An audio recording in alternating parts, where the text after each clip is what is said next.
ஒரு சன்னியாசியமான வாழ்க்கை வாழக்கூடியதுனால 7ஆம் எண்ணில் யாருமே பேர் இருந்துச்சுன்னா தயவு செய்து நீங்கள் வந்து மாற்றிக்கங்க.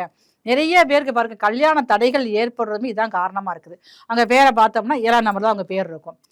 25ல் இருக்கும் பேர், இல்லாட்டினா 34ல் இருக்கும், இல்லைன்னா 43ல் இருக்கும். இந்த மாதிரி வந்து 7ஆம் நம்பர் சம்மந்தப்பட்டாலே திருமண வாழ்க்கை அப்படிங்கிறது பாதிக்கப்படும். ஆனால் ஜாதகத்தில் எந்த ஒரு தோஷமும் இல்லாமல் தான் இருப்பாங்க. இருந்தாலும் இந்த பெயரால தான் உங்களுக்கு வந்து நிறைய வந்து திருமண தடையில கொடுத்துக்கிட்டு இருக்கோம். இன்னொன்று 7ஆம் எண்ணில் பிறந்தவங்களுக்கு உங்களுக்கு வந்து வியாபாரத்தில் பெரிய அளவில் நீங்கள் இருப்பீங்க. பேரும் புகழும் மிகப்பெரிய கோடீஸ்வரர்களாக இருக்கக்கூடியவங்க எல்லாருமே வந்து இந்த 7ஆம் எண் ஆதிக்கத்தில் பிறந்தவங்க மட்டும்தான். இல்லை உங்களுடைய பிறந்த தேதி மாதம் கூட்டுனா வந்து 7ஆம் நம்பர் வரணும்.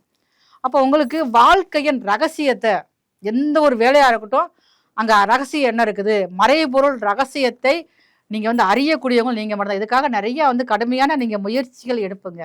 எந்த ஒரு இடத்துக்கு போனாலும் அங்கே உள்ள நெகட்டிவ் எனர்ஜி உங்களுக்கு அதிகமாக தெரிய வரும். இப்போ ஒரு மனுஷரை நீங்கள் வந்து ஒரு சக மனிதனை நீங்கள் பார்க்குறீங்க, மொத நீங்கள் அறிமுகமாகறீங்க அப்படின்னா அவங்ககிட்ட வந்து என்ன நெகட்டிவ் இருக்குது அதைத்தான் உங்களுக்கு மனசுக்கு தெரிய வரும். அதுவே நீங்கள் சரியான முறையில் நீங்கள் அலசி ஆராய்ச்சி பண்ணி கண்டுபிடிச்சிருவீங்க.